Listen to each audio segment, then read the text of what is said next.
Gold, trusted gold buyers. మీరు తాకట్టు పెట్టిన బంగారాన్ని విడిపించి ఈ రోజు ఉన్న మార్కెట్ ధరకు కొనబడను. కాసలో ప్రాణం పోయింది బాబోయ్.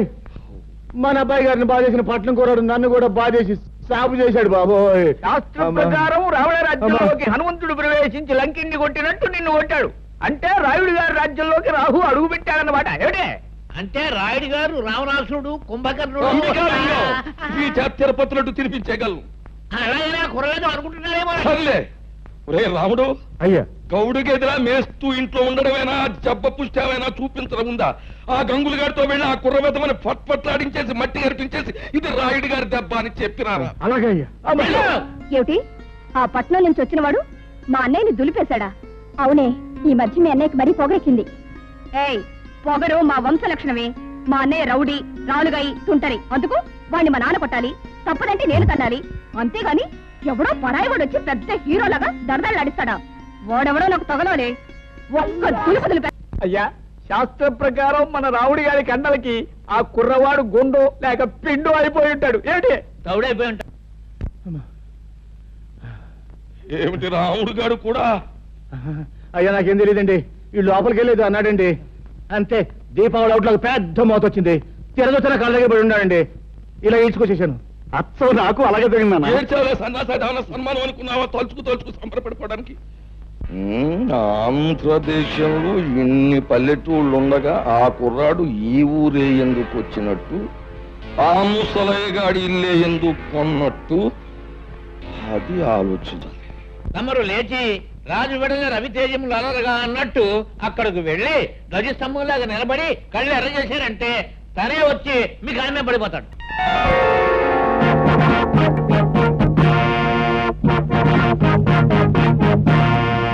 చూడు బాబు, నా పేరు హరి. చాలా చక్కగా ఉంది. Thank you. నన్ను ఈ ఊళ్ళో గంగారాయుడు అంటారు. ఈ ఊరికి పెద్ద దిక్కుని మాట్లాడమే పంతులు. వీరి మాట వేదని చెప్పింది శాసనం. వీరు తలుచుకుంటే ఏమైనా చేయగలరు. అయితే కాస్త తలుచుకుని ఇంట్లో సామాన్లు సర్ది పెట్టచ్చుగా. ఓహో, చాలా తెలుగుగా మాట్లాడుతున్నావే. రాష్ట్రం తాలూకు మ్యాప్ తీసుకుని అందులో ఒక పల్లెటూరిని ఎన్నుకొని అందులో ఒక ఇంటిని గుర్తు పెట్టుకుని ఆ ఇంటికి పచ్చ తోరణాలు కట్టినంత మాత్రాన ఆ ఇల్లు నీదైపోతా. అలా కాకపోవచ్చు, కానీ ఇంటి సొంతదారుడికి డబ్బిచ్చి కొనుక్కుంటే అది నాదే అవుతుంది కాదంటారా? ఆ సొంతదారుడు అయిన గంగులకు నువ్వు డబ్బెక్కడిచ్చావు? వాడిని తన్ని. నేను కొన్నది ఈ ఇంటి ఓనరు ముసలయ్య దగ్గర. నాదైన ఈ ఇంట్లో ఉన్న గంగుల్ని తనటం నా కర్తవ్యం. ముసలయ్య దగ్గర నువ్వు కొన్నావా? నమ్మకం లేకపోతే ఈ డాక్యుమెంట్స్ చూడండి. నేనే చదవాలా?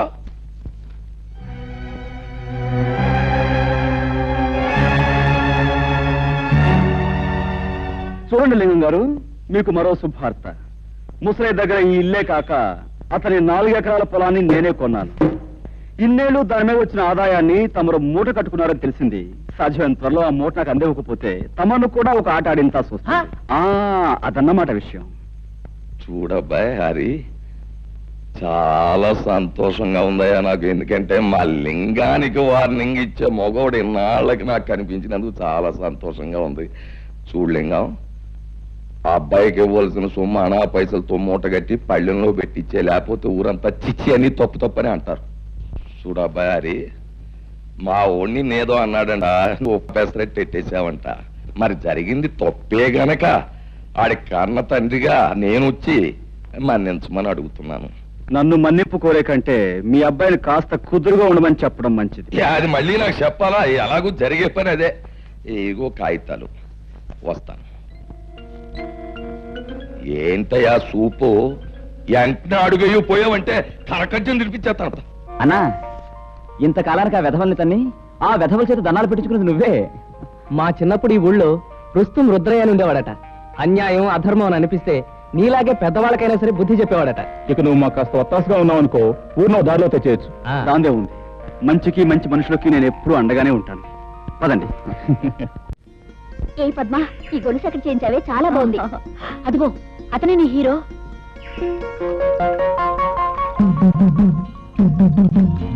చేత కాదు, చూపులకు హీరోలాగే ఉన్నాడు కదే. ఆగండి, ఈ హీరో గారి జోరేమిటో తేల్చేస్తాను. ఏయ్, నిన్నే. నిన్నే ఏమిటి? పేరు తెలియకపోతే అడిగి తెలుసుకోవాలి. నీ పేరేంటి? ఊళ్ళో మారుమోగిపోతోంది, వినలేదా?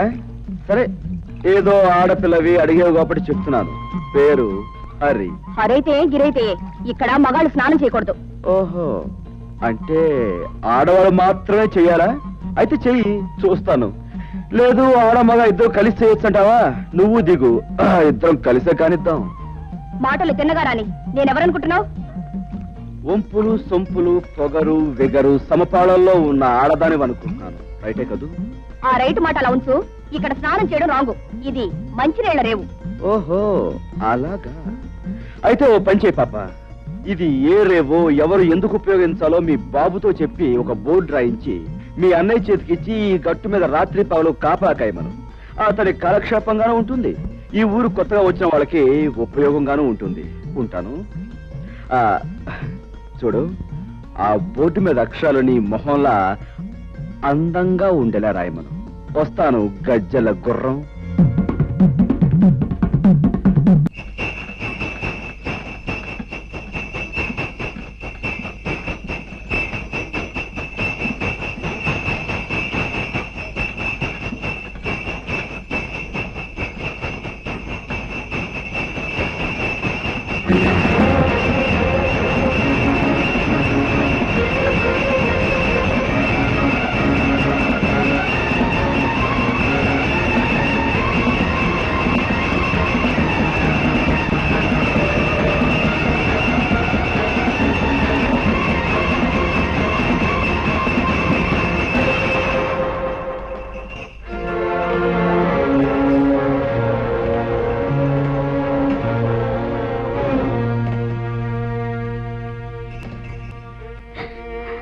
సమయానికి దేవుళ్ళ వచ్చిన పసుపు కుంకుమలు కాపాడేవు బాబు, లేకపోతే ఏమైపోయి ఉండేవాళ్ళము. అలా అనకండమ్మా, ఆ పరిస్థితిలో మనిషి అన్నవాడు ఎవడు చూసినా ఆ మాత్రం సహాయం చేస్తాడు.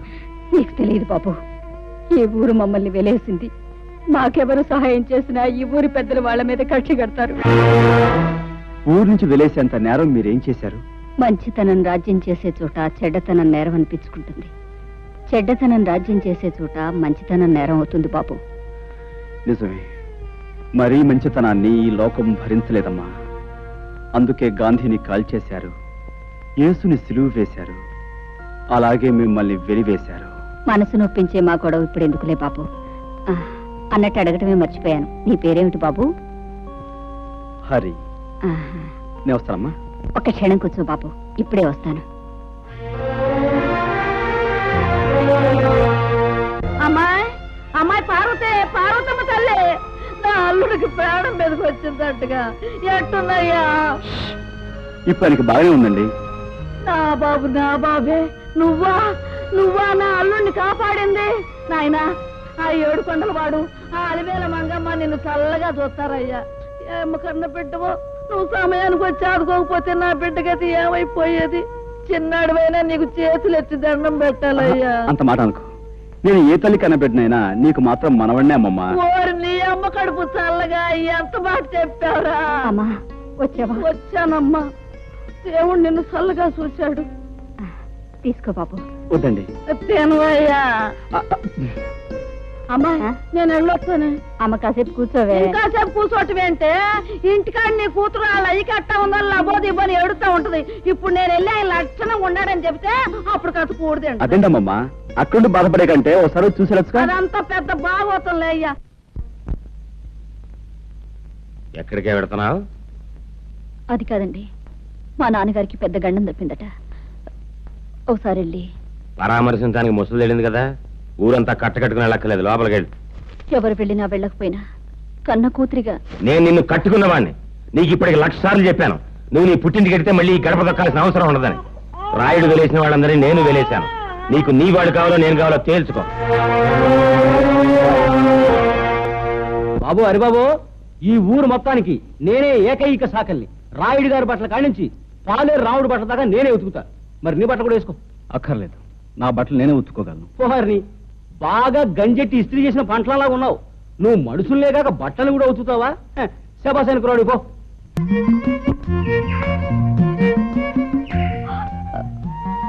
గట్టు దిగి పక్కకు తప్పుకో, నేను వెళ్ళాలి. వయసు మళ్ళే వరకు నేను ఈ గట్టు మీదే సెటిల్ అయిపోతాను అనుకుంటున్నావా? నేను వెళ్ళాలి, నువ్వే తప్పు. నేనెందుకు తప్పుకోవాలి? ఇదంతా మా పొలం, ఈ గట్టు మాది. యువతల పక్క పొలం నాది కనుక ఈ గట్టు మీద నీకెంత హక్కు ఉందో నాకు అంతే హక్కు ఉంది. అయితే నువ్వు తప్పుకోనంటావు. అంటావు కాదు, అన్నాను. విన్నావుగా? మర్యాదగా చెప్తే వినవా? నాకు నచ్చని విషయం అమర్యాదగా చెప్పినా వినను. సభ్యతున్నవాడివైతే ఆడపిల్లకి మర్యాద ఇచ్చి తప్పుకోవాలి. సంస్కారం ఉన్నదానివైతే మగ పిల్లవాడికి మర్యాద ఇచ్చి నువ్వే తప్పుకోవాలి. ఏమిటి? నీకు నేను మర్యాద ఇవ్వాలా? మర్యాద ఒక్కటే ఇవ్వాలని రూల్ లేదు. ముద్దు ఇవ్వచ్చు, మనసు ఇవ్వచ్చు, సొగసు ఇవ్వచ్చు. నన్ను బురదలో పడేస్తావా? నీ పని చెప్తాను. ఏంటి చెప్పేది వంకాయ్? ఇదిగో ఇప్పుడు బురదలో పడేలా చేశానా? 4 రోజులు తిరక్క ముందే నిన్ను నా గుండెల మీద పడేలా చేస్తావు. ఏమిటి నువ్వు చేసేది? చింతకాయ పచ్చడి? పచ్చడి కాదే, పోట్ల గిత్త పందెం. నువ్వు నా మీద పడి కౌగిలించుకుని తీరుతావు. అప్పుడు నేను నిన్ను ఖచ్చితంగా ముద్దు పెట్టుకుని తీరుతాను. చూస్తుండు. ఏమిటయా, ఏమిటి మీ గోల? ఎరువుల కోసం దరఖాస్తులు పెట్టుకున్నాం. మరి నిన్న సాయంకాలం దిగిన ఎరువులు ఇవాళ ఉదయానికి అయిపోయంటే మేమేమైపోవాలి బాబు గారు? అవును బాబు గారు, చాలా అన్యాయం. ఏమిటయ్యా అన్యాయం? ఎరువులన్నీ మేము ఏమన్నా పిండి వంట చేసుకుని తినేసేసామా? ముందు వచ్చిన వాళ్ళకి ముందు ఇచ్చాం, తర్వాత కోట వచ్చినప్పుడే మీకు. శాస్త్ర ప్రకారం ఈ సంవత్సరం ప్రారంభకాలం నుంచి కుజుడు కుంటినలకే నడుస్తున్నాడు. మళ్ళీ కోట ఎప్పుడు వచ్చేది? కుజుడు బుధుల్లోకి వెళ్ళి రేపటి ఇంగ్లీష్ పేపర్లో ఇవాళ తాజా వార్త. కుజుడు బుధుల్లోకి రాకుండానే అక్కడ గోడౌన్ తలుపులు తెరుచుకుంటున్నా.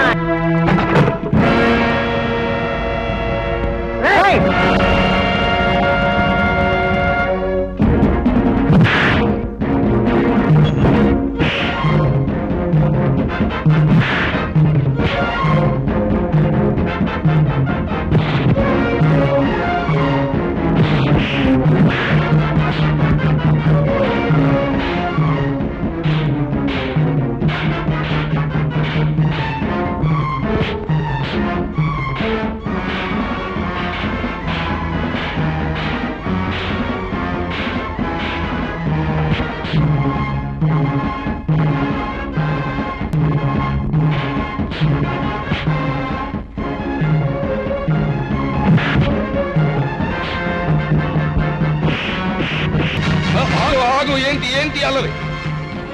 అల్లరి కాదు రాయుడు గారు, మీ ఆధ్వర్యంలో జరిగే అన్యాయాన్ని అరికట్టే కార్యక్రమం. ఏంటి నా ఆధ్వర్యంలో అన్యాయమా? నాకే అర్థం కావట్లేదు. మీకు అర్థం కాకపోవచ్చు, కానీ లింగానికి పూర్తిగా అర్థమై తీరాలి. పేద రైతులు చదివితే ఎరువులు అయిపోయాయని చెప్పాడు ఈ పెద్ద మనిషి. మరి గొడవలో దాచిన సరుకంతా ఎవరి కోసం చెప్తే విని ఆనందిస్తాం. ఏమయ్యా లింగం, నాతో కూడా ఎరువులు అయిపోయాయనే చెప్పావు, మరి ఆ మూటలన్నీ అలా దాచుంచావు. అదేంటండి బాబు, తమతో చెప్పాకే. అదేంటండి తెలియనట్టు ఉంటారు. ఇదే కుర్రోళ్ళ చేత ఇక్కడే గోయిదేంచి కప్పెట్టించేస్తారు. పంతులా అయ్యా ఒక కాపుగా చూడారి బాబు, నీలాగే నేను అన్యాయాన్ని అధర్మాన్ని సహించలేను. మా లింగం పేద రైతులను ఇలా మోసం చేస్తున్నాడని నాకు ఇప్పుడే తెలిసింది. ఇంకెప్పుడు ఇలా జరగనివ్వను. ఇప్పుడున్న ఎరువులన్నింటినీ పేదలైన రైతాంగానికి వెంటనే పంపిణీ చేయించేస్తాం. చాలా సంతోషం. మీరు మంచివారని విన్నాను. ఇప్పుడు మీ మాటల ద్వారా అది నిజమని తెలుసుకున్నాను. పునరావు, మనం వచ్చిన పని పూర్తయింది, వెళదాం పదండి. ఇది ఎక్కడ దారుణం అండి? దాచి ఉంచు, బ్లాక్ లో అమ్ముకుందామని చెప్పింది మీరేగా. అందరి ముందు నన్ను వ్యర్థం చేశారు. అబ్బా, మరి ఊరికి అలా గిజ్జు పోకయా? ఆ కరోనా కొడుకుల ముందు మొత్తం అంతా ఎదవలం అయిపోవడం ఎందుకు? నిన్ను ఒక్క చెప్తే సరిపోద్ది కదా అని అలా అన్నావు.